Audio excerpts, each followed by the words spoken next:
विपक्ष तो अपने परिवार को लड़ा रहा है, विपक्ष और कहाँ किसी को लड़ा रहा है। अखिलेश यादव अपना पूरा परिवार लेकर लड़ रहे हैं। न दूरी है न खाई है, मोदी हमारा भाई है। सपा किसी काम की नहीं भाई, बिल्कुल नहीं। अपनी बपौती बना लिए थे आजमगढ़ को, अपने बाप दादा की जागीर समझ लिए थे आजमगढ़, केवल अपने खानदान को टिकट देते हैं। और ये आजमगढ़ जो है, यानी निरहुआ ने 15 महीने में जो काम किया है, अखिलेश का पूरा परिवार आज तक नहीं किया था। लॉन्चिंग पैड हो चाहे हेलीपैड हो, चाहे जो भी पैड लगा के आ जाए, अब उनको चुनाव के बाद डायपर वाला पैड ही पहन के जाना है आजमगढ़। नमस्कार दोस्तों, इंडिया न्यूज इन खबर में आप सभी का स्वागत है। भीषण गर्मी, 44 डिग्री का पारा और उसी बीच में चुनावी जनसभा, और इस बीच जो है जनता का जोश और उत्साह देखने को मिलता है। मेरे पीछे आप देख पा रहे होंगे हमारी चुनावी यात्रा आजमगढ़ में पहुंच चुकी है और आजमगढ़ में आज योगी आदित्यनाथ की जनसभा थी, जहां पे ये भीषण जनसैलाब देखने को मिला। और जैसे ही जो है जनसभा खत्म हुई तो यहाँ पे नींबू पानी के लिए भीड़ लग गई, क्योंकि पारा इतना हाई है कि भैया सूर्य देवता भी कहर बरपा रहे हैं, आग उगल रहे हैं। 44 डिग्री का पारा है और ठीक उसी तरीके से सियासी घमासान भी हाई है, वहाँ का भी पारा हाई है। क्या लग रहा है, चुनावी माहौल कैसा है आजमगढ़ में? चुनाव माहौल आजमगढ़ का बहुत बढ़िया है और आजमगढ़ भारतीय जनता पार्टी का जो नारा है अब की बार 400 पार, उस 400 पार के नारे में आजमगढ़ अपनी भागीदारी पूरी शिद्दत के साथ निभाएगा। आप कह रहे हैं 400 पार, लेकिन विपक्ष कह रहा है कि ये 40 भी पार नहीं कर पाएंगे, 140 पर सिमटेंगे। भैया विपक्ष तो अपने परिवार को लड़ा रहा है, विपक्ष और कहाँ किसी को लड़ा रहा है। अखिलेश यादव अपना पूरा परिवार लेकर लड़ रहे हैं और यहाँ अभी आप देख रहे होंगे कि पूरा परिवार यहीं जमा हुआ है, तो ये कहाँ है, तो अपनी ही सीट बचा ले, वही गलीमत है।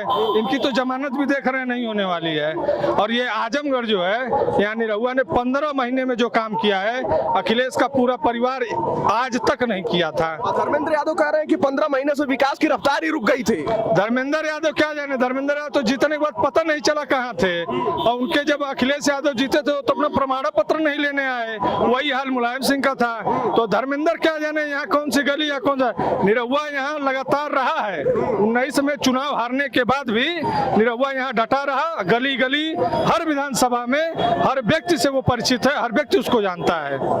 और साथ ही ये जान लीजिए कि अब की जो मोदी जी ने नारा दिया है, अब की बार 400 पार, वो होके रहेगा।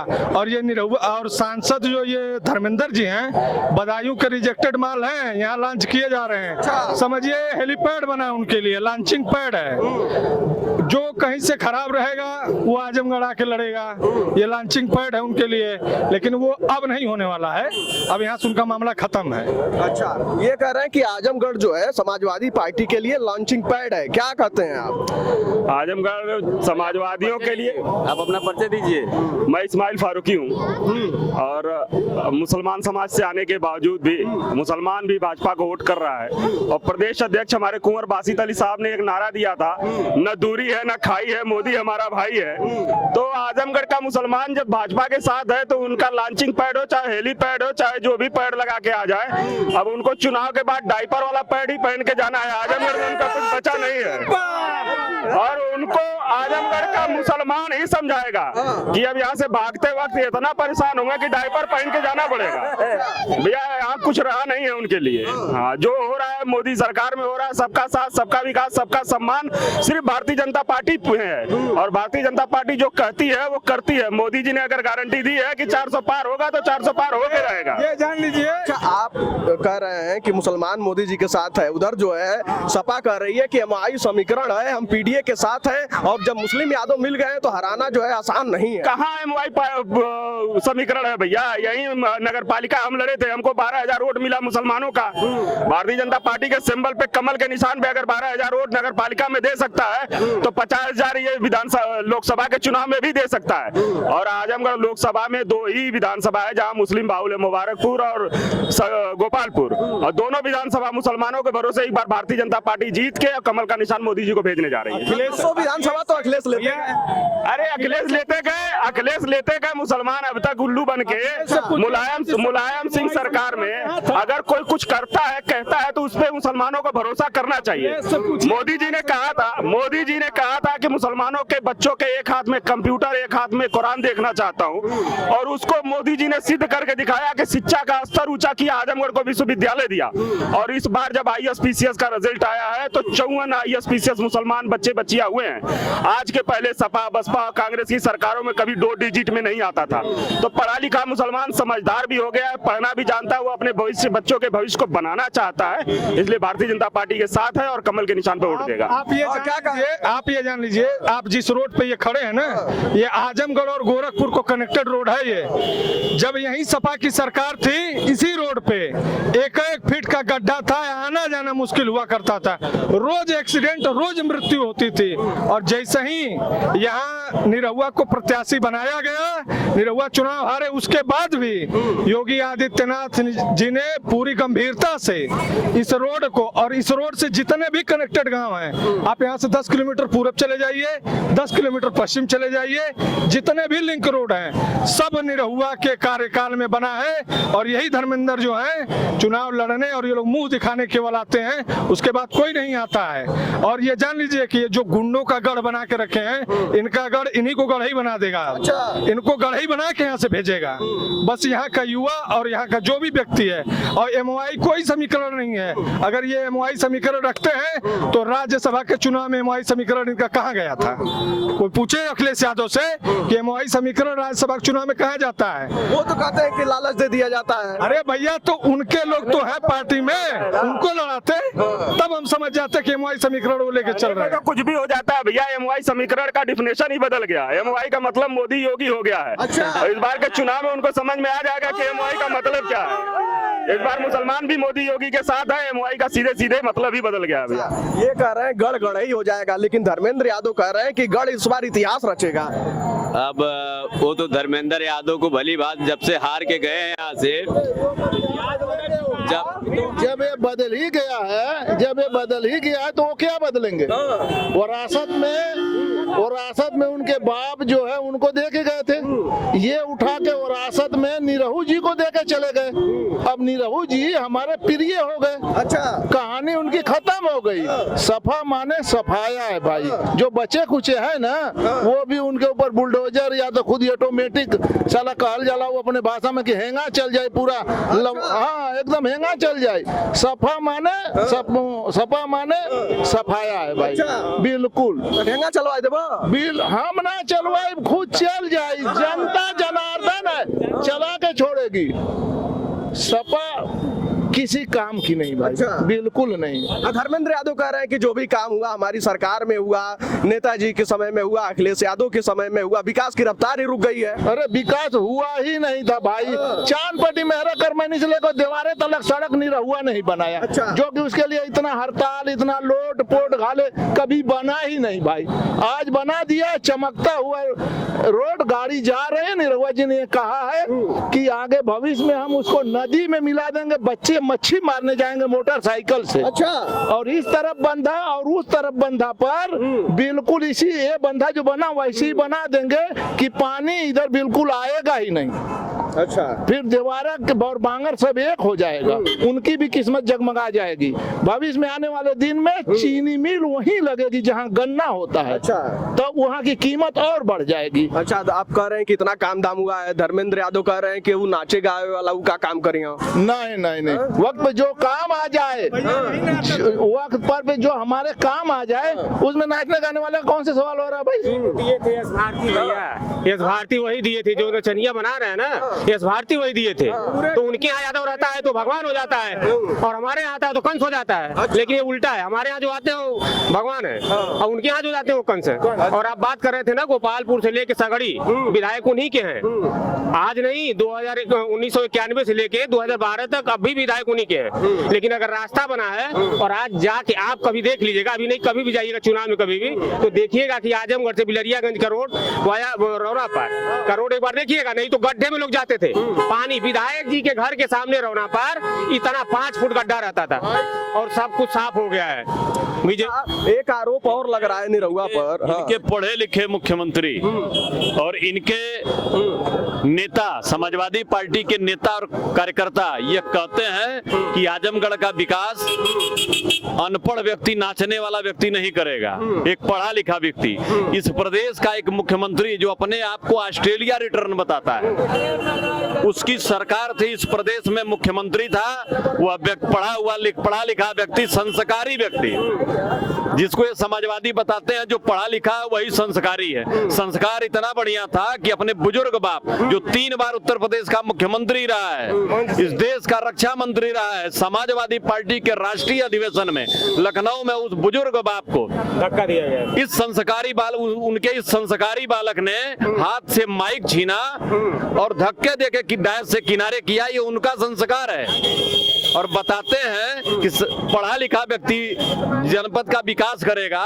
तो जब मुख्यमंत्री थे, विश्वविद्यालय की मांग उठी तो सदन में रिकॉर्ड में है, आप चाहें तो सदन से उस रिकॉर्ड को मंगवा सकते हैं, जिसमें इस प्रदेश के मुख्यमंत्री अखिलेश यादव ने कहा कि आजमगढ़ में विश्वविद्यालय की आवश्यकता नहीं है, वह विश्वविद्यालय बलिया चला गया इनकी सरकार में। और एक नाचने वाले, जिसको नाचने वाला और अनपढ़ बताते हैं, उस अनपढ़ व्यक्ति ने अपने 1.5 साल के कार्यकाल में आजमगढ़ में विश्वविद्यालय का शिलान्यास करवाया, गृह मंत्री को बुला करके उसका उद्घाटन शिलान्यास करवाया, प्रधानमंत्री को बुला करके उद्घाटन करवाया। और आजमगढ़ में जो हवाई पट्टी बनवाए थे जहां अपने खानदान को उतरने के लिए, वहां से लखनऊ तक की जो है प्लेन घरेलू उड़ाने भी शुरू करवाया। इस प्रदेश को, इस जिले को अंतरराष्ट्रीय हवाई अड्डा भी बनेगा। और आजमगढ़ में अटल आवासीय विद्यालय भी इसी अनपढ़ जो है सांसद ने बनवाया है, जिसका उद्घाटन भी हुआ। और श्रम विभाग में रजिस्टर्ड जो भी गरीब श्रमिक हैं, उनके बच्चे मुफ्त में पढ़ रहे हैं, 6 से लेकर इंटर तक की शिक्षा ले रहे हैं। काम गिनवा रहे हैं। उधर धर्मेंद्र यादव कह रहे हैं कि ये तो बाहरी हैं, इनके यहाँ मकान तक नहीं है। तो धर्मेंद्र हैं, वो कौन से यहाँ के हैं? आप जो दुर्गा यादव की बात करते हैं ना, एक मंत्री जी थे, पूर्व मंत्री थे, अभी विधायक भी है वर्तमान में। अगर आजमगढ़ में सड़क आज तक हम लोगों को 20-25 साल से हम लोग भी जाते हैं, अगर सड़कें बनी है आज के डेट में तो निरहू के शासन 1.5 साल में, निरहू के 1.5 साल के दौरान बनी हुई है। और आप कभी भी जाते हैं तो आपको दिखेगा, अगर आप भी चले होंगे तो दिखेगा कि काम कितना बढ़िया था। और आज जाके टैली कर लीजिएगा। और बाकी जिसको राष्ट्रवाद नहीं पता है, जो 65 सीट पे चुनाव लड़ता है, प्रधानमंत्री बनने का सपना देखता है, आप उसकी बात मत करिए। सैफई से आए हैं, सैफई का पूरा डंका बजता है कि कितना बढ़िया है सैफई खानदान। उनको यहाँ यादव नहीं मिला, अगर हमको नहीं मिला तो उनको भी नहीं मिला। एक आरोप बड़ा लगता है समाजवादी पार्टी पर भी कि परिवारवाद का। इधर जो है बीजेपी कहती है कि उनको बाकी यादव लोग नहीं दिखते हैं, कार्यकर्ता नहीं दिखते हैं, तो उसको आप लोग किस रूप में? यादव उनकी साइकिल चलाने के लिए है चुनाव में, बस वही। अब यादव जाने उसके बारे में, वो जाने, और मुस्लिम भाई लोग जाने, उसमें अल्पसंख्यक जो कहा जाता है मुस्लिम भाई लोग, वो अभी जाने कि उनको कितना फायदा मिल रहा है। नहीं, फायदा तो भाजपा गवर्नमेंट में, देखिए गलत कहा जाता है ना, फायदा ले करके और लोग विरोध कर रहे हैं। सबसे ज्यादा आवास अगर दलित और अल्पसंख्यक को मिला है तो आप कहीं भी शहरी आवासीय देख लीजिएगा या ग्रामीण आवास देख लीजिएगा, बीजेपी के शासन में मिला है, माननीय मोदी जी के शासन में मिला है। और प्रधानमंत्री तो क्लियर है पहले से। अभी तो 29 के बाद भी जाएगा, जोगी जी 27 के बाद भी रहेंगे। अब की बार 400 पार और 27-29 फिर बीजेपी पहले से डिक्लेयर क्लियर है, क्लियर एकदम। आप लोग आइए जाइए, चुनाव होता रहेगा, ये तो प्रक्रिया चलेगी, चलती रहेगी। अभी तो और लोग चिल्लाएंगे ना, अभी ये जब बन जाने दीजिए, इसके बाद देखिए क्या होता है। फिर देखिए कितना धरना प्रदर्शन करेंगे, कितना लोग बहुत कुछ करेंगे। क्या कह रहे थे? मुसलमान की जागीर, मुलायम सिंह की जागीर मुसलमान नहीं है, वो भी वक्त के साथ देख रहे हैं कौन काम कर रहा है, कैसे कर रहा है, उनके साथ है मुसलमान। ऐसी कोई बात नहीं। और जो सैफई से आकर के अपने ही परिवार को लड़ा रहे हैं, अगर वो मुलायम सिंह का लड़का अगर अधूरे में आजमगढ़ छोड़ के नहीं गया होता तो हम क्यों निरहुआ जिताते? अब निरहुआ जीत गया, अब हमारे साथ हो। अच्छा, हाँ, बनना छोड़ना। अब उसके बाद क्या हुआ? अगर अखिलेश इस वक्त छोड़ के लड़ते, इस वक्त पूरे कारकाज से लड़ते तो हम उनके साथ होते, है ना भाई। आजमगढ़ की कोई उनके दिल में कदर नहीं है। अगर कदर होती तो आजमगढ़ के, हाँ, आजमगढ़ को वो वेश्या समझ बैठे हैं, एशिया का गढ़ समझ बैठे हैं आजमगढ़ को। वो मुसलमानों को या हिंदू को, हर बिरादरी को, आजमगढ़ को ऐसे नचा रहे हैं। तो उनको ये चाहिए था कि आजमगढ़ का व्यक्ति उतारते, कोई को भी उतारते, हम उनके साथ रहते। क्यों जी, गलत बोल रहे हैं? वो उनके नजर में आजमगढ़ एकदम धूल है। और सुन लीजिए, 2014 में हम 6% मुस्लिम वोट पाए थे। अच्छा। 2019 में 8% पाए थे। इस बार 15% हम पाएंगे। वो सोचे कि हमको क्या करना है। बढ़ गया वोट भाई, मुसलमानों का बढ़ गया। इसी सब लोग संतुष्ट हैं। और बाकी तो बीजेपी 400 पार जा रही है, 418 जाएगी। कहाँ से जाती है? लोग कहते हैं कि कहाँ जाएगी। की अपनी सोच है ना। यहाँ हम लोग जमीन विपक्ष की बात बता। विपक्ष अपक्ष की ना है नहीं कुछ नहीं अभी विपक्ष। विपक्ष भी अगली बार भी तो कहा था कि धर्मेंद्र जीत रहे हैं, लेकिन हार के यहाँ से चले गए। बोले नचानिया पदानिया का, लेकिन वही नचानिया पदानिया जिनको कहे वो जितना आजमगढ़ में विकास 1.5 साल में कर दिया, ये कई सालों से रह के नहीं कर पाए। अपनी बपौती बना लिए थे आजमगढ़ को, अपने बाप दादा की जागीर समझ लिए थे आजमगढ़ को। यहाँ के न किसी यादव को टिकट देते हैं, न किसी मुसलमान को टिकट देते हैं, केवल अपने खानदान को टिकट देते हैं। सोने का चम्मच लेके आए थे, सोने का चम्मच लेके जाना चाहते हैं। अच्छा, तू युवा हुआ, लोग कहता है कि भैया बेरोजगारी है, रोजगार नहीं है, कैसे नून रोटी चली घर द्वार का? बेरोजगारी नहीं है, लेकिन हम तो उन्हीं के शासन में पड़े हैं। कहाँ नौकरी बट रही थी, कहाँ नौकरी बांट रहे थे, कहाँ बेरोजगार रह गए? हम नहीं रह गए, उनके यादव भाई रह गए। जो सबसे बड़ा मोस्ट वोटर उनका मुस्लिम है, वो भी रह गया। कहाँ बाकी रह गया भाई? कहाँ नहीं आप लोग नौकरी दे दी? ऐसे यादव का तो फीता लगा हुआ है। डिग्री लेने में और नौकरी मिलने में बड़ा अंतर है। और कमाने वाले हर जगह कमा रहे हैं, कमाने वाले हर जगह कमा रहे हैं। जिसको रोना है वो अभी रोएगा, आगे भी रोएगा, पीछे भी रोते आ रहा है। जीवन का नौकरी ना मिलती है, जो अभी भी मेहनती है उनको मिलती है। कुछ नहीं तो खड्डा खोदने का भी 400 लेके जाते हैं घर, लेकिन एकदम सोए मायदा। कहता है कि पढ़ लिख के खड्डा खोदो, तो क्या करबा, काहे ना करबा भाई, जब धरती पे पैदा भैलवा। बजे रात को भी चलते हैं तो हमको डर नहीं लगता है कि हम कहाँ जा रहे हैं, कोई दिक्कत या परेशानी होगी। और हम तो एक पुरुष वर्ग के हैं, महिलाएं हमारे घर की जाती थी तो हमको ये डर रहता था कि कब तक आएंगी कायदे से कि नहीं आएंगी। लेकिन अभी अच्छा, कानून व्यवस्था कैसी है? सही है, सही है, एकदम सही है। शिक्षित मानने लगते हैं। गलत बयान है। हमारे संविधान में कहाँ लिखा गया है कि चलिए, तो ये देखिए, ये लोगों की राय है कि क्या होगा और क्या नहीं होगा, कौन कितना काम किया, और सपा के लिए लोग क्या सोचते हैं, बीजेपी के लिए लोग क्या सोचते हैं। खैर, 4 जून को नतीजे आपके सामने होंगे, तभी आप देखिएगा कि आजमगढ़ कितना साथ देता है। आजमगढ़ में साइकिल चलती है या फिर कमल का फूल खिलता है। खैर, आपको क्या लगता है कि आजमगढ़ में क्या कुछ होने वाला है? आप अपनी राय कमेंट बॉक्स में हमें जरूर बताइएगा।